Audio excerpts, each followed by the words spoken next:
Fala, meus amigos, eu estou aqui para falar para você que eu vou colocar agora um conteúdo que eu gravei para os alunos das turmas fechadas, tanto do Base Jurídica, como para o curso específico do TJ, como para os que estão apenas na turma de exercícios. Então, foram gravadas 20 questões, eu acabei de fazer isso, 20 questões corrigidas das últimas provas do TJ. É um passo muito importante você ver como o TJ já perguntou algumas questões no passado e inserir algumas coisas ali também em adicional, em acréscimo, para você, caso alguma coisa diferente do que está aqui seja perguntado, você também tenha condições de responder. Então, eu vou deixar as 10 primeiras questões aqui para você, corrigidas. Se você quiser entrar para a turma de exercícios, eu vou deixar o meu WhatsApp aqui embaixo, no primeiro comentário do vídeo. Você me manda uma mensagem, eu explico para você como vai funcionar, mas já me adianto, vai ficar em R$ 97,00 para você ter acesso até o dia da prova a todas as questões. Então acho bem interessante para você de fato treinar. Tem já questões gravadas lá, você pode assistir uma daquelas séries de questões por dia. Dá para você assistir perfeitamente, dá para assistir até mais de uma por dia, sem maiores problemas, para você treinar e para você ver como tem sido perguntado, tá? Se você já é aluno do Base Jurídica, fique tranquilo, isso estará lá para você. Se você já é aluno do curso específico do TJ, isso estará lá para você. Se você já é aluno também da turma de questões, isso estará lá para você. A minha conversa aqui, a minha fala aqui é para quem ainda não é aluno das partes fechadas. Então eu queria fazer isso aqui como um convite para você entrar, tá bom? Fico agradecido e fique com a aula aqui. Se você tiver interesse, me chama. Ou para entrar no curso do TJ específico com aulas teóricas, com revisões, com questões também, ou apenas para as questões. Tem gente que quer fazer só questões, não tem problema, eu ofereço para você isso, me manda uma mensagem, eu vou colocar meu número de WhatsApp aqui embaixo, tá bom? Grande abraço, eu volto em tantos outros vídeos, sim, porque eu adoro estar aqui. Fique agora com os vídeos aí, com o vídeo, né, que foi gravado, com as questões, com 10 questões aí, eu fiz 20 no total, mas vou deixar 10 aqui para vocês, tá bom? Grande abraço, tchau!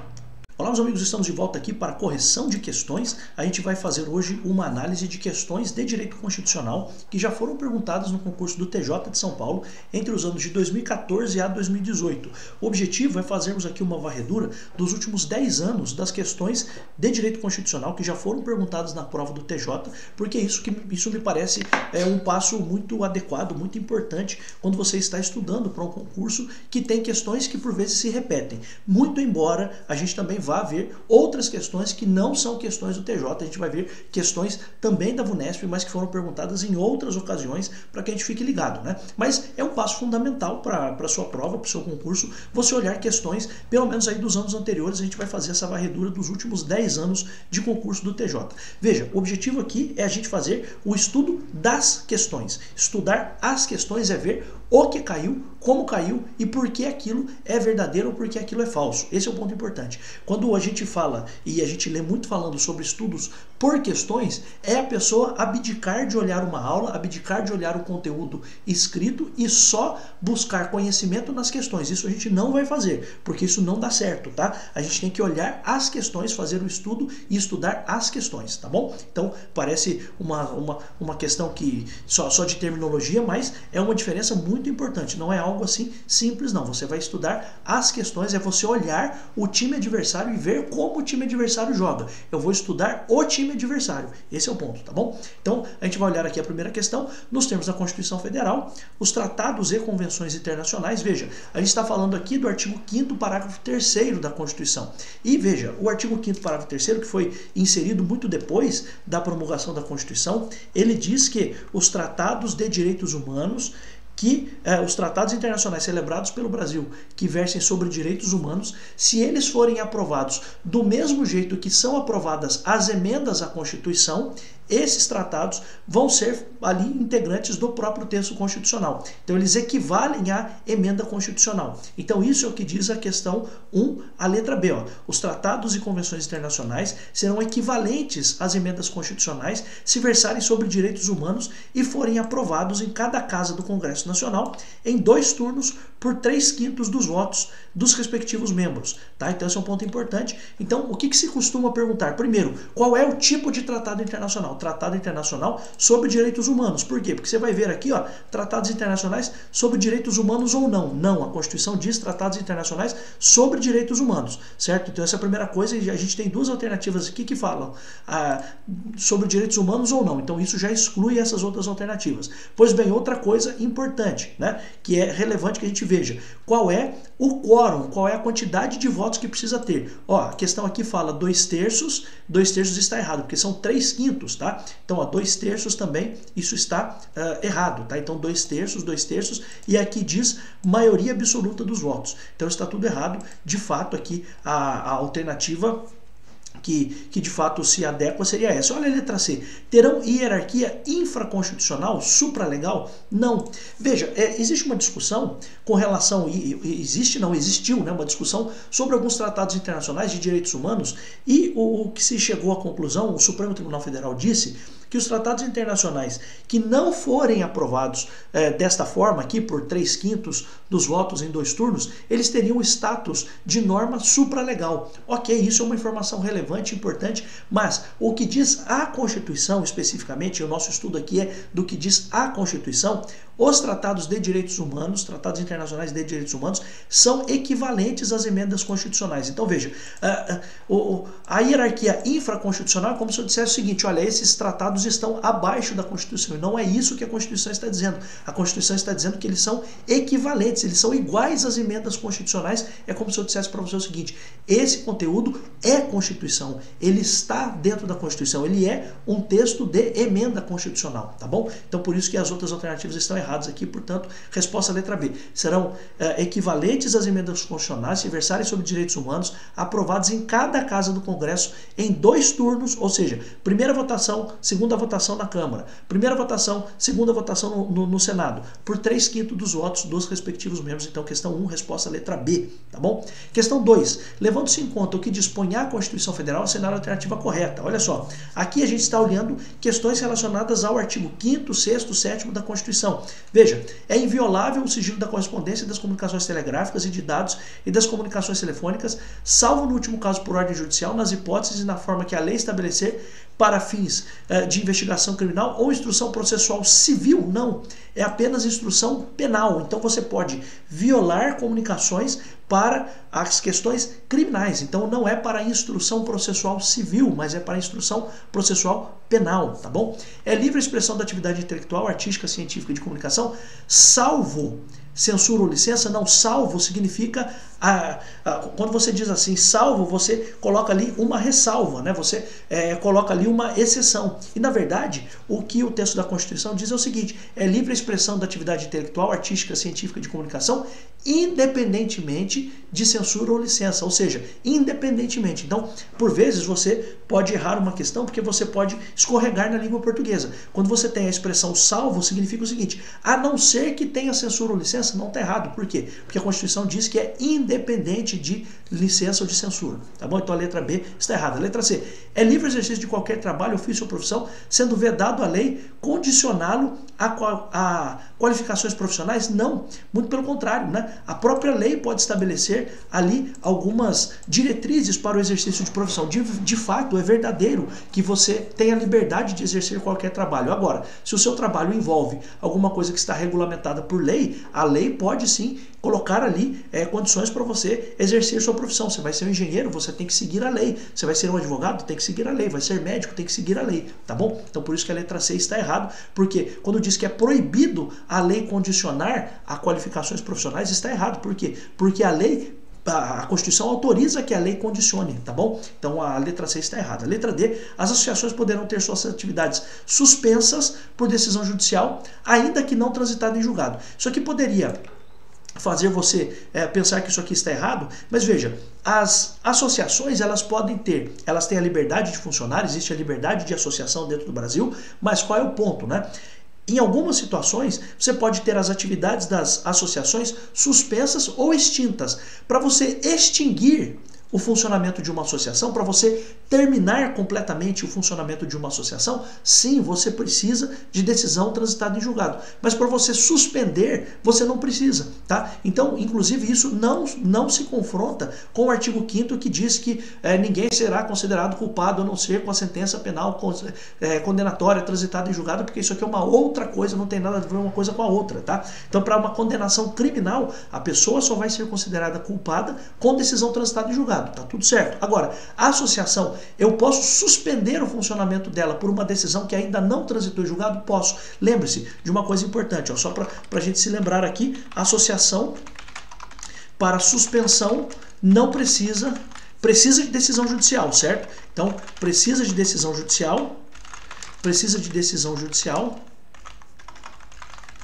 mas não precisa, mas pode ser decisão que ainda não transitou em julgado, tá?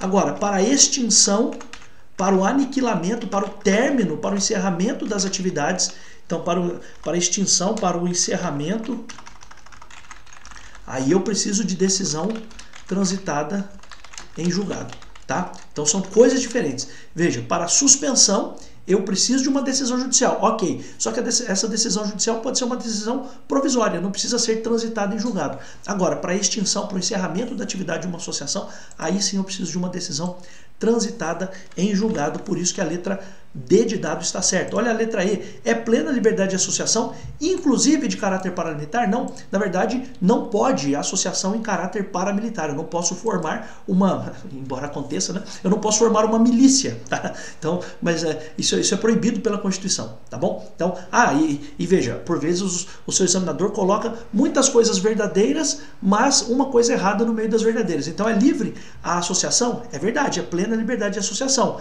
Para fins lícitos? É verdadeiro também. Só que a própria Constituição diz assim, ressalvada a associação em caráter paramilitar. Então não é inclusive, é ressalvada. Tá bom? Então a questão 2, resposta à letra D de dado. Questão 3, nos termos da Constituição Federal, é livre a associação profissional ou sindical observado o seguinte. Olha só, aqui a gente tem a seguinte indicação. Ó, é vedada a criação de mais de uma organização sindical em qualquer grau representativa da categoria profissional econômica na mesma base territorial, que será definida pelos trabalhadores ou empregadores interessados, não podendo ser inferior à área de um município. Aqui você tem a ideia, e aqui eu vou apenas acrescentar, isso aqui é o que se chama de unicidade sindical, tá? Então esse é o nome, tá? Então a Constituição de fato diz isso. Eu não posso criar mais de uma organização sindical dentro de uma mesma base territorial, e essa base territorial mínima é um município. Então essa é a indicação da Constituição. A Constituição autoriza que você tenha sindicatos, autoriza que funcionários públicos se associem a sindicatos, permite que os trabalhadores possam estar ali junto aos sindicatos, não tem problema nenhum, isso faz parte da Constituição, faz parte do jogo democrático, mas a própria Constituição coloca uma ressalva. Qual é? Eu tenho um limite, eu não posso ter mais de uma organização sindical dentro de uma mesma base territorial, tá bom? Então, de fato, a questão 3, a resposta é a letra A. Olha o que diz a letra B. É obrigatória a participação dos sindicatos em processos disciplinares na defesa dos interesses coletivos ou individuais da categoria? Não, não é obrigatório nesses casos, tá bom? Então, nesse caso, não. O que é necessário é que o sindicato participe das negociações coletivas, é uma coisa diferente, tá bom? Ao sindicato cabe a defesa dos direitos e interesses coletivos ou individuais da categoria, exceto em questões administrativas. A Constituição não fala isso, tá? Então, embora o sindicato possa participar das questões administrativas, ele não é obrigado a estar em processos disciplinares. Então, são enfermarias diferentes, são coisas distintas, tá? É facultada, não é obrigatória a participação dos sindicatos nas negociações coletivas de trabalho. A letra E, a autorização do Estado para a fundação do sindicato será dada nos termos legais, vedadas ao poder público a interferência e a intervenção na organização sindical. Mas veja, o Estado não precisa autorizar nada, tá? Por quê? Porque é livre a formação dos sindicatos. Então, de fato, a questão 3, a resposta, tratando dessa questão de associação sindical ou profissional, é a letra A, tá? Então, se você tiver alguma dúvida, passe os olhos lá pela Constituição, artigo 7º, 8º, enfim, da Constituição, em especial artigo 8º, tá bom? 4. Paulo já era titular de cargo efetivo de professor na rede estadual de ensino quando foi aprovado em concurso público para outro cargo de professor, então outro cargo de professor em autarquia federal, tendo em vista o que estabelece a Constituição acerca da vedação de acumulação remunerada de cargos públicos. O que o Paulo pode fazer? O Paulo é um professor da rede estadual e agora passou no concurso para uma autarquia federal também como professor. Veja, portanto, o Paulo é professor de rede pública no estadual e é professor de rede pública na autarquia federal. A pergunta é a seguinte, ele pode acumular? E veja, a Constituição proíbe que você acumule cargos públicos, a não ser uma das hipóteses que é permitida a acumulação, é 2 cargos de professor da rede pública. Mas tem uma ressalva, você precisa ter compatibilidade de horários. Então a resposta certa é a letra C. O Paulo pode acumular os 2 cargos de professor, porque os 2 cargos são da rede pública, desde que haja compatibilidade de horários, tá bom? Olha só a letra A. Paulo pode acumular os 2 cargos de professor desde que haja expressa concordância dos órgãos públicos? Não. A condição não é a concordância dos órgãos públicos, mas a condição é a compatibilidade de horários. Um não precisa nem dialogar com o outro. Então, por isso que está errada a letra A. A letra B. Pode acumular os 2 cargos de professor desde que observe jornada de trabalho não superior a 4 horas diárias em cada órgão público. Veja, isso aqui, por vezes, pega uma pessoa que já é professor, por exemplo, está fazendo concurso para escrevente, sei lá, ou o cara tem conhecimento disso, mas não tem esse limite de horas dentro da Constituição. Você pode ter uma lei estadual, uma lei federal falando disso, mas segundo a Constituição, então veja só o que a questão diz, tendo em vista o que estabelece a Constituição Federal. Então a Constituição Federal não traz nenhuma limitação de horas, apenas diz que é necessário que exista compatibilidade de horários. Qual vai ser essa compatibilidade? Cada ente público vai dizer o que é compatível ou não. Veja, a letra D está errada, dizendo que não pode acumular, porque pode acumular. E a letra E pode acumular 2 cargos de professor, independentemente de haver compatibilidade de horários, uma vez que a proibição não se estende às autarquias, se estende sim, tá? Então você não pode ocupar cargos públicos e aí você estende essa proibição não só para a administração direta, mas também para a administração indireta. Lembrando que as autarquias fazem parte da administração indireta, tá bom? Então, de fato, aqui a resposta é a letra C. Ele pode acumular os cargos de professor da rede pública desde que exista compatibilidade de horários. Portanto, a condição para que eu possa acumular não é jornada de trabalho, não é nada, não é concordância de qualquer dos órgãos públicos. O requisito qual é? Compatibilidade de horários, tá bom? Então, questão 4, resposta letra C. Questão 5, dentre os órgãos do Poder Judiciário, podem se citar quais? Veja, uma coisa importante, né? É importante que você que pretende trabalhar no Poder Judiciário saiba o que é Poder Judiciário, né? É uma coisa óbvia, uma coisa boba, mas é importante que você saiba. Quais são os órgãos que integram o Poder Judiciário? Veja, Superior Tribunal de Justiça Desportiva não faz parte do Poder Judiciário. Conselho de Defesa Nacional não tem nada a ver. Conselho de Defesa está vinculado ao Poder Executivo, não tem nada a ver. Tribunal de Contas da União é um órgão auxiliar do Poder Legislativo, por mais que se chame tribunal, né? Eu sempre falo isso em aulas. O Tribunal de Contas, ele, por mais que se chame tribunal, ele não pertence ao Poder Judiciário. O Tribunal de Justiça pertence ao Poder Judiciário, mas o Tribunal de Contas não. E o Ministério Público não pertence ao Poder Judiciário. O Ministério Público é um órgão do Estado que atua, sim, no Poder Judiciário, mas não é Poder Judiciário, ele não integra o Poder Judiciário. Portanto, a resposta certa é os tribunais e juízes militares, tá bom? Letra B, questão 5, letra B. Questão 6. João é ex-jogador de futebol e, embora não graduado, ele não é graduado, não é formado em educação física, é treinador e monitor de uma escola de futebol. João não tem registro no Conselho Regional de Educação Física e está sendo compelido pelo Conselho Regional de sua cidade a ter registro em seus quadros. Compelido ele está sendo ali obrigado, ele está sendo compelido, veja, às vezes o cara erra a questão porque ele não sabe português, né? Então, compelido ali está sendo obrigado pelo Conselho a ter o registro. O advogado de João lhe explicou, ou explicou-lhe corretamente, que nos termos da Constituição Federal, o João precisa ou não precisa ter registro? Essa é a pergunta, né? A questão quer saber disso. O João é um ex-jogador de futebol. Ok. Veja, eu faço um parênteses aqui, né? Não vai cair na sua prova, mas, por exemplo, se ele fosse jornalista, ele pode atuar na imprensa sem precisar ser vinculado a uma faculdade de jornalismo, a ter feito uma faculdade de jornalismo. Isso é uma coisa importante. Agora, para qualquer outra coisa, né? Por exemplo, para educação física, você precisa ter, né? Então você precisa ter ali o registro. Então, qual a resposta certa? Então, o advogado de João explicou-lhe corretamente que, nos termos da Constituição Federal, seu registro nos quadros será obrigatório caso haja lei que imponha essa obrigatoriedade, não sendo suficiente norma interna do Conselho Regional de Educação Física a respeito. Por quê? Porque, veja, você pode ter lá dentro do Conselho Regional de Educação Física uma norma interna que diga o seguinte, olha, ex-jogadores poderiam ser cadastrados ali no Conselho Regional, mas não, se existe uma lei que cria os cargos, que disciplina a profissão de educador físico, se a lei exige que a pessoa seja formada, seja graduada em educação física, acabou. Se a lei exigiu, a Constituição autoriza, não tem nenhum problema. Então, de fato, a questão aqui, resposta letra D. As outras dizem, olha, seu registro nos quadros não será obrigatório, ainda que haja lei estabelecendo sua obrigatoriedade, uma vez que a Constituição assegura a liberdade de exercício de qualquer trabalho, não, porque a Constituição de fato assegura a liberdade de exercício de qualquer trabalho, a não ser que haja uma exigência legal. A própria Constituição abre margem para isso, tá?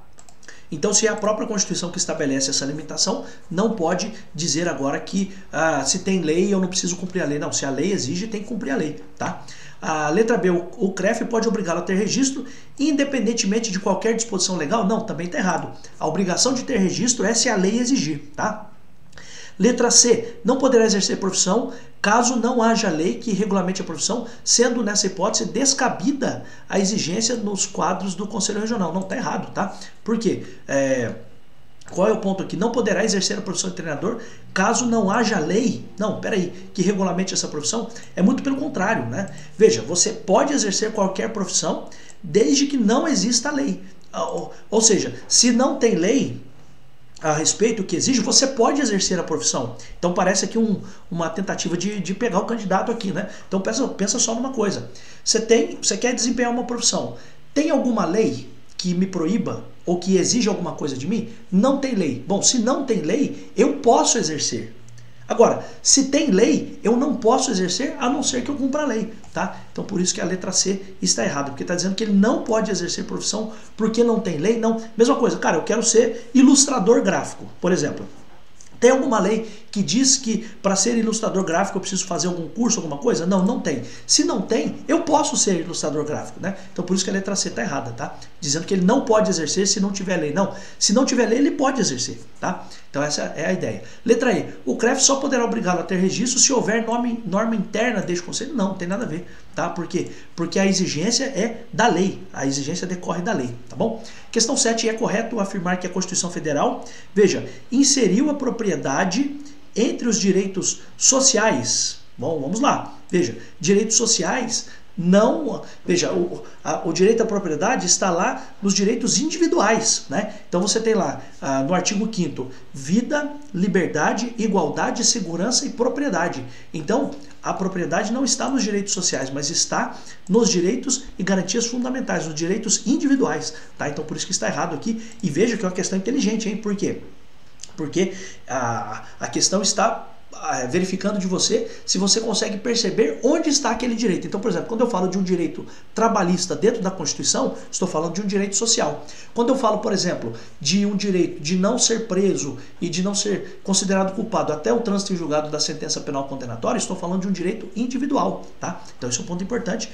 Legal essa alternativa aqui, bem inteligente a alternativa, tá? Mas, de fato, a propriedade é um direito individual, não é um direito social.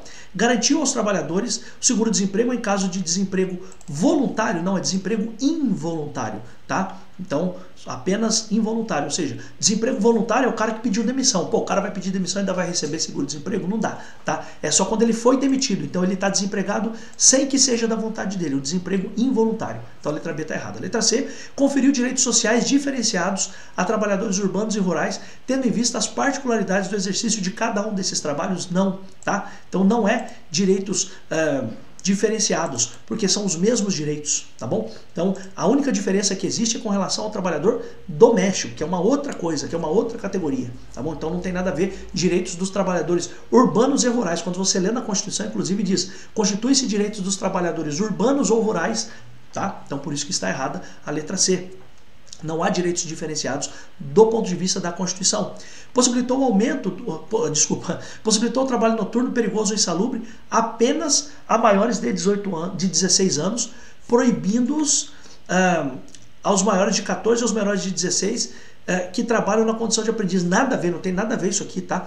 Veja, uma coisa importante, é proibido qualquer tipo de trabalho ao menor de 14 anos, salvo ao menor, né? Salvo na condição de aprendiz. Ó, vamos até jogar na Constituição, ó, aprendiz. O que tem lá na Constituição? Artigo 7º, vamos olhar aqui, o inciso 33. Proibição de trabalho noturno, perigoso ou insalubre a menores de 18 anos e de qualquer trabalho a menores de 16, salvo na condição de aprendiz a partir dos 14. É isso que diz a Constituição. Então olha só o que ela diz aqui. Possibilitou o trabalho noturno perigoso apenas aos maiores de 16? Não é isso, tá? Por quê? Porque a Constituição diz assim...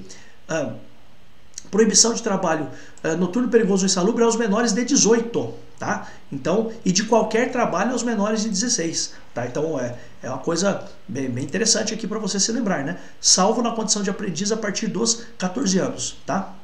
Então, são coisas completamente diferentes, tá? Então, o trabalho noturno, perigoso ou insalubre é proibido para a pessoa menor de 18 anos. Então, proibição de trabalho noturno, perigoso ou insalubre é aos menores de 18 e de qualquer trabalho a menor de 16. Ou seja, a partir dos 16 você até pode trabalhar. Essa é a ideia, né? Então, qualquer trabalho a menores de 16. Então, com 16 você pode trabalhar. Mas dos 16 aos 18, você não pode exercer trabalho noturno, perigoso ou insalubre, tá? E menos de 16, você pode trabalhar só se for como aprendiz. Essa é a ideia aqui pra gente, tá bom? Então, de fato, tá tudo errado aqui. Possibilitou o trabalho noturno, perigoso apenas aos maiores de 16? Não, tá? Maiores de 18, tá? Proibidos aos maiores de 16, menores de 14. O cara aqui fez uma salada, embaralhou tudo, tá? Então são coisas completamente diferentes. Menos de 18, ó, são várias situações. Menos de 18 não pode, perigoso, noturno ou insalubre.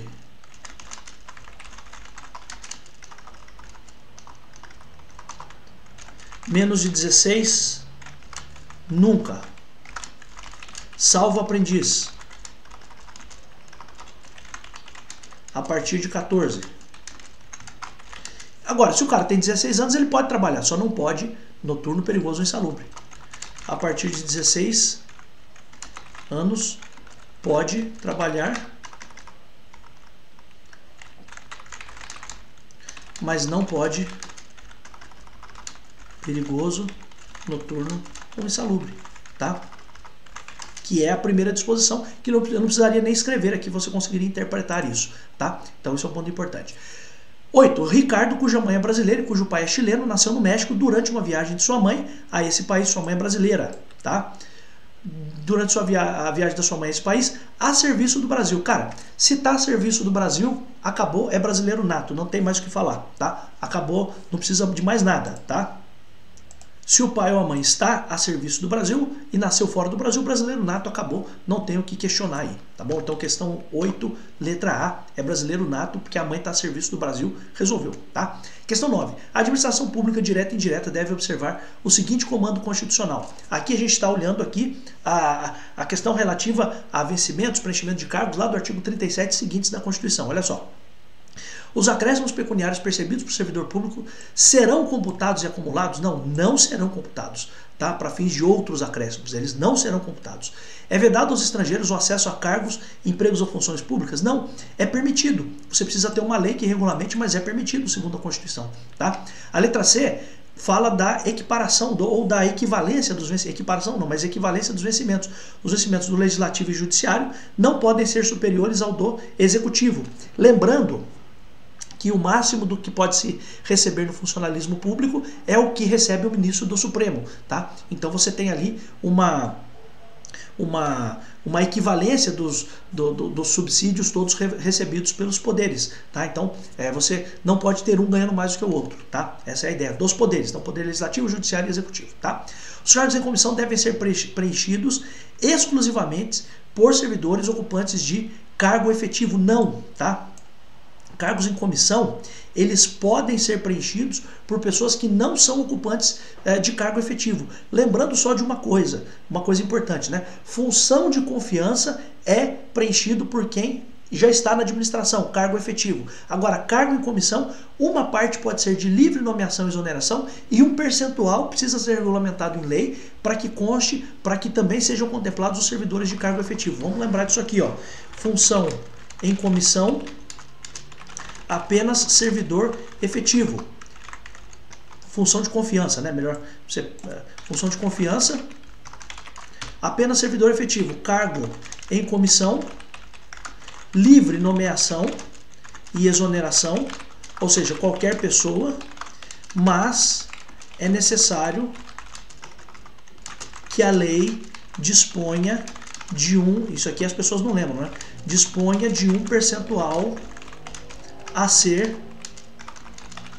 também preenchido por servidores efetivos, tá? Então são coisas diferentes, são enfermarias diferentes, tá? Então a função de confiança apenas o servidor efetivo. Cargo em comissão é de livre nomeação e exoneração. Qualquer pessoa pode estar lá, sem concurso, sem nada. Agora, uma parte precisa ter uma lei em cada ente público regulamentando, dizendo o seguinte, olha, um percentual desses cargos aqui em comissão também vão ser ocupados por servidores efetivos, quero que você se lembre disso. Então, questão 9, resposta letra C. O direito de greve será exercido nos termos definidos pela associação sindical? Não, é exercido nos termos de lei específica, tá? Então, tá errado aqui, porque os termos da greve do servidor público têm a ver com lei específica, tá bom? Então, a questão 9, resposta letra C. Questão 10, sempre que a falta de norma regulamentadora, faltou norma regulamentadora, torna inviável o exercício de direitos e liberdades constitucionais, vai se conceder o quê? Mandado de injunção. Veja, quero que você se lembre de uma coisa.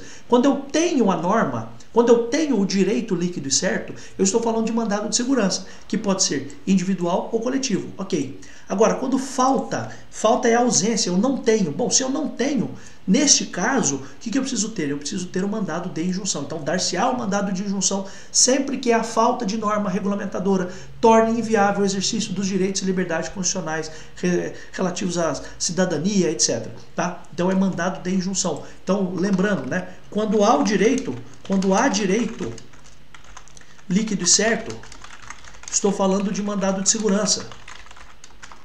Claro, né? Se não for o caso de habeas corpus ou habeas data, né? Você se lembra que o mandado de segurança você tem lá na Constituição assim, conceder-se-á mandado de segurança para um direito líquido e certo não amparado por habeas corpus ou habeas data. Então, se não é caso de habeas corpus, não é caso de habeas data, mandado de segurança, mas eu tenho o direito, certo? Agora, quando não há norma, aí é mandado de injunção, tá? Então esse é um ponto importante aqui, tá? Professor, e a ação de descumprimento de preceito fundamental? Cara, isso aqui é uma outra coisa que não tem nada a ver, tá bom? Então isso aqui é uma outra coisa, faz parte do que a gente chama de controle de constitucionalidade, tá aqui só para confundir sua cabeça, tá? Então falta de norma regulamentadora, mandado de injunção, tá bom?